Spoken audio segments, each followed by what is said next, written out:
भर उन्हात वयोवृद्ध सेवानिवृत्त पेन्शनधारकांचे धरणे आंदोलन। गेले 2 महिने हक्काची पेन्शन न मिळाल्याने जगायचे कसे, असा प्रश्न महाराष्ट्र जीवन प्राधिकरणातील सेवानिवृत्त वयोवृद्ध कर्मचाऱ्यांसमोर उभा राहिला आहे। पेन्शनच्या मागणीसाठी दुपारी महाराष्ट्र जीवन प्राधिकरणातील ठाणे शहरातील कार्यालयाबाहेर या कर्मचाऱ्यांनी भर उन्हात धरणे आंदोलन केले। राज्यातील तब्बल 14,000 सेवानिवृत्त कर्मचारी हे पेन्शनपासून वंचित आहेत, त्यामुळे त्यांना विविध आर्थिक अडचणींना सामोरे जावे लागत असल्याची नाराजी या वयोवृद्ध कर्मचाऱ्यांनी व्यक्त केली। शासनाकडे वारंवार पाठपुरावा करूनही आमच्या मागण्यांकडे पाठ फिरवली असल्याचे त्यांनी म्हटले आहे।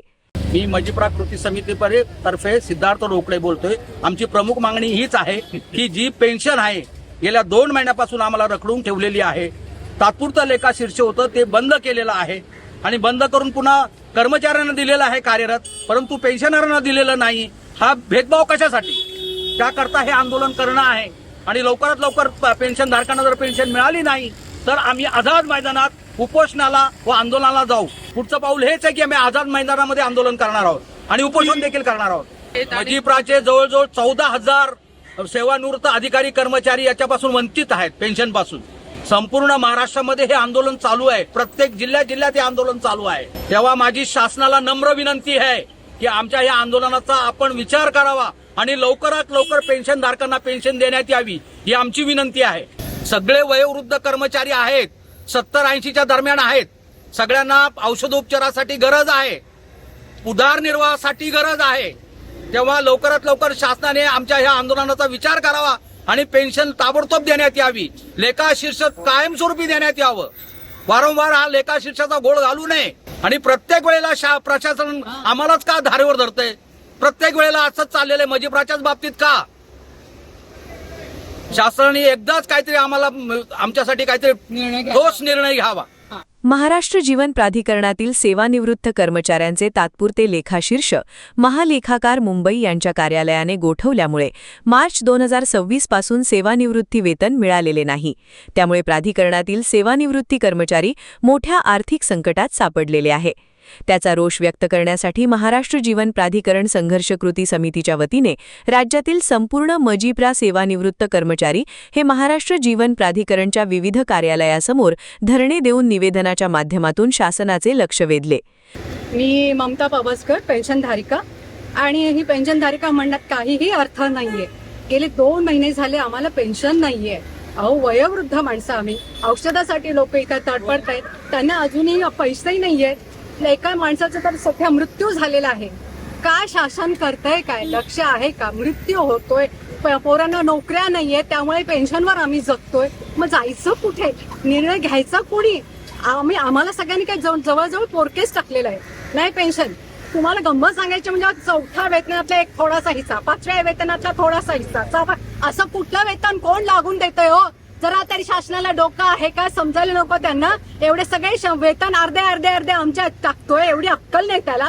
निदान पेन्शन तरी द्या। एकही वेतन आम्हाला पूर्णपणे दिलेला नाही आणि निदान पेन्शन सुद्धा तुम्ही तुमच्या घशात घालून घेता।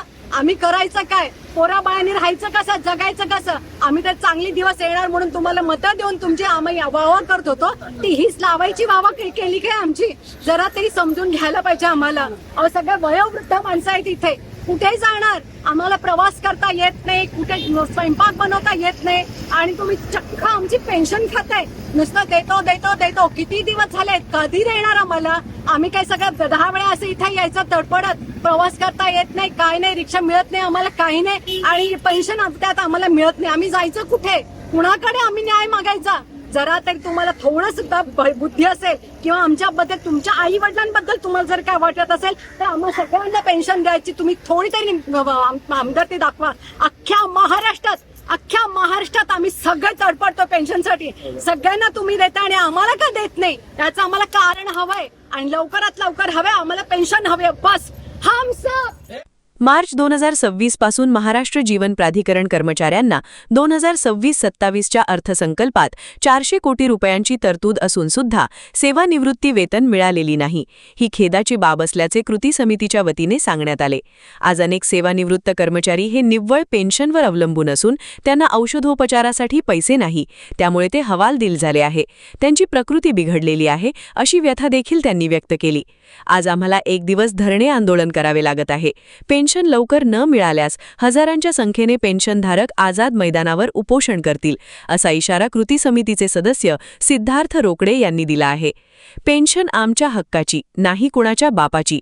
महाराष्ट्र जीवन प्राधिकरण प्रशासनाचा निषेध असो. पेन्शनसाठी कायमस्वरूपी लेखाशीर्ष झालाच पाहिजे. अधिकारी कर्मचारी एकजुटीचा विजय असो, अशा घोषणा यावेळी दिल्या. ब्युरो रिपोर्ट, जनादेश. आपली माणसं, आपला देश. पाहत रहा जनादेश. पश्चिम बंगालमधील विजयानंतर ठाण्यात भाजपाचा जल्लोष. पश्चिम बंगाल, आसाम आणि पुद्दुचेरी येथील विधानसभा निवडणुकांमध्ये भारतीय जनता पक्षाने विजय मिळविला. यामुळे ठाणे शहरात भाजपाच्या वतीने ठिकठिकाणी विजयोत्सव साजरा करण्यात आला.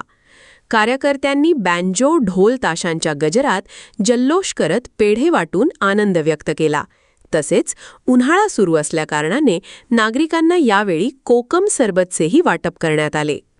पश्चिम बंगाल, आसाम आणि पुद्दुचेरी येथील विधानसभा निवडणुकांमध्ये या तिन्ही ठिकाणी भारतीय जनता पक्षाने विजय मिळवित सत्ता काबीज केली आहे. या विजयानंतर भाजपाच्या पदाधिकारी तसेच कार्यकर्त्यांकडून विजयोत्सव सुरू झाला आहे.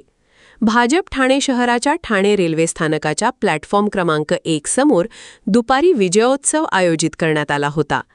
ज्येष्ठ नगरसेवक संजय वाघुले यांच्या पुढाकाराने झालेल्या या कार्यक्रमात प्रवासी आणि नागरिकांनाही पेढे भरविण्यात आले. गेल्या काही दिवसांपासून तापमानात वाढ होत असून भर उन्हातच हा जल्लोष साजरा करण्यात आला. त्यामुळे यावेळी उपस्थितांना कोकम सरबत देण्यात आले. कार्यकर्त्यांनी ढोल वाजवत घोषणा देत परिसर दणाणून सोडला. ठाण्यात भाजपाचा उत्साह प्रचंड प्रमाणात पाहायला मिळाला. या विजयोत्सवात स्थानिक पदाधिकारी, कार्यकर्ते आणि नागरिक मोठ्या संख्येने सहभागी झाले होते. ब्युरो रिपोर्ट, जनादेश.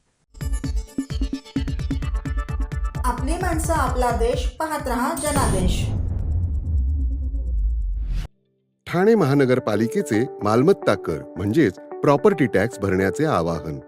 सन 2022-23 या आर्थिक वर्षाचे मालमत्ता कराचे म्हणजेच प्रॉपर्टी टॅक्सचे बिल ठाणेकर करदात्यांना महापालिकेमार्फत आर्थिक वर्षाच्या सुरुवातीस म्हणजेच माहे एप्रिल 2022 मध्ये देण्यात आलेले आहे.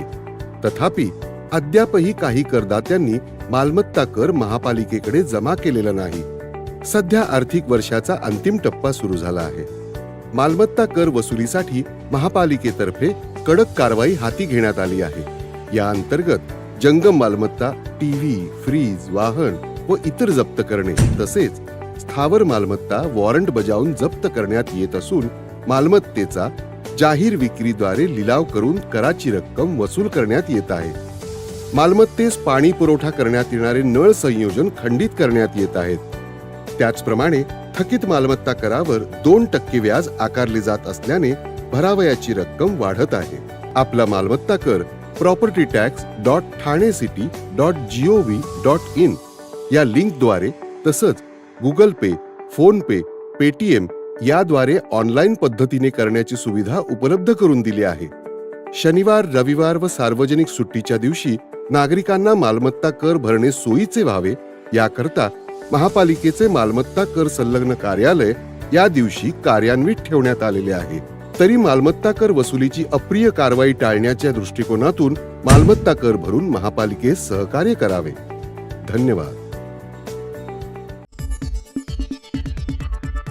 आपली माणसं, आपला देश. पाहत रहा जनादेश. परिचर संवर्गातील 23 कर्मचाऱ्यांना आरोग्य सेवक पुरुष पदावर पदोन्नती. जिल्हा परिषद ठाणे येथे परिचर गट ड संवर्गातून आरोग्य सेवक पुरुष गट क संवर्गात 23 कर्मचाऱ्यांना पदोन्नती देण्यात आली. पदोन्नती आदेशांचे वितरण जिल्हा परिषदेचे मुख्य कार्यकारी अधिकारी रणजित यादव यांच्या हस्ते करण्यात आले. याप्रसंगी उपमुख्य कार्यकारी अधिकारी अविनाश फडतरे, जिल्हा आरोग्य अधिकारी डॉक्टर गंगाधर परगे तसेच सामान्य प्रशासन व आरोग्य विभागातील अधिकारी व कर्मचारी मोठ्या संख्येने उपस्थित होते. पदोन्नत आदेश वितरणानंतर सर्व मान्यवरांनी पदोन्नत कर्मचाऱ्यांचे अभिनंदन करून त्यांना नवीन जबाबदाऱ्या पार पाडताना शासनाच्या धोरणांप्रती निष्ठ राखण्याचे तसेच ग्रामीण जनतेच्या आरोग्यसेवेसाठी प्रामाणिकपणे व सचोटीने कार्य करण्याचे मार्गदर्शन केले. ग्रामीण भागातील नागरिकांना गुणवत्तापूर्ण व वेळेवर आरोग्यसेवा उपलब्ध करून देण्यासाठी पदोन्नत कर्मचाऱ्यांनी आपली भूमिका अधिक प्रभावीपणे पार पाडावी असेही त्यांनी नमूद केले. सदर प्रसंगी पदोन्नत कर्मचाऱ्यांच्या वतीने प्रमोद पंढरीनाथ घोलप यांनी मनोगत व्यक्त केले.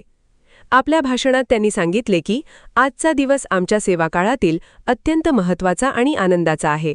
शिपाई वर्ग 4 संवर्गातून आरोग्यसेवक पुरुष पदावर पदोन्नती मिळाल्यामुळे आम्हा सर्वांना नव्या स्वरूपाचे कामकाज करण्यास मिळणार आहे.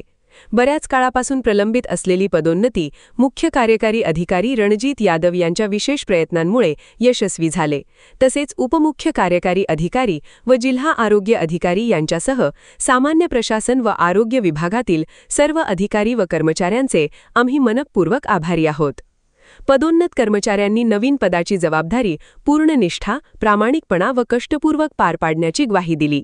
तसेच जिल्हा परिषद ठाणेच्या प्रगतीसाठी व उद्दिष्टपूर्तीसाठी अधिक जोमाने कार्य करण्याचा निर्धार व्यक्त केला. कार्यक्रमाचे वातावरण उत्साहपूर्ण व प्रेरणादायी होते. ब्युरो रिपोर्ट, जनादेश.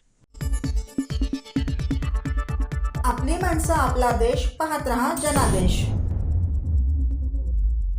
आम आदमी पक्षाचे ठाणे महापालिका मुख्यालयासमोर ठिय्या आंदोलन. ठाणे महापालिका क्षेत्रातील विविध भागांना गेल्या काही दिवसांपासून पाणी टंचाईच्या झळा बसत असतानाच कळवा पूर्वेतील भास्करनगर, पोंडपाडा, पवनपाडा भागातही महिन्यात केवळ 4 वेळा अवघ्या अर्ध्या तासासाठी पाणीपुरवठा होत असल्याचा प्रकार समोर आला आहे. याच मुद्द्यावरून संताप व्यक्त करत आप पक्षाने पालिका मुख्यालयाच्या प्रवेशद्वारावर ठिय्या आंदोलन करत मडकी फोडून प्रशासनाचा निषेध नोंदविला. तसेच पाणी समस्या दूर झाली नाही तर अर्धनग्न होऊन आंघोळ करू असा इशारा त्यांनी प्रशासनाला दिला. भास्करनगर, पवनपाडा हा जो एरिया आहे या विभागामध्ये 3 जलकुंभ असताना सुद्धा महिन्यातनं फक्त 4 वेळा म्हणजे हप्त्यातून 1 वेळा प्यायचं पाणी, ते पण 10 ते 12 मिनिटं किंवा 10 ते 15 मिनिटं लास्ट. एका घरामध्ये 4 ते 5 माणसं असल्यानंतर सुद्धा एवढे 3 जलकुंभ असताना त्या ठिकाणी पाणी येत नाही. या पाण्याची चोरी हे महानगरपालिकेचे जे कर्मचारी आहेत हे पाण्याची चोरी करतायत. त्याच्यामध्ये सर्वात त्या ठिकाणी पाण्याची विक्री केली जाते.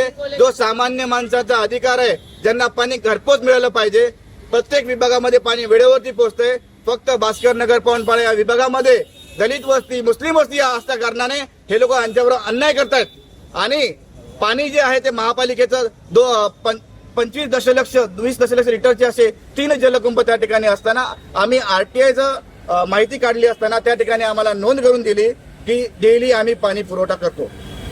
त्यामध्ये आम्हाला उत्तर असं मिळालं की डेली पाणी पुरवठा करतो, परंतु हे जे नागरिक आज आमच्या बरोबर आहे यांची गेली 2 वर्षापासून एक समस्या आहे की पाणी वेळेवरती येत नाही आणि हप्त्यात एकदा येतं. या पाण्याची चोरी हे महानगरपालिकेचे सर्व अधिकारी आणि कर्मचारी करतायत.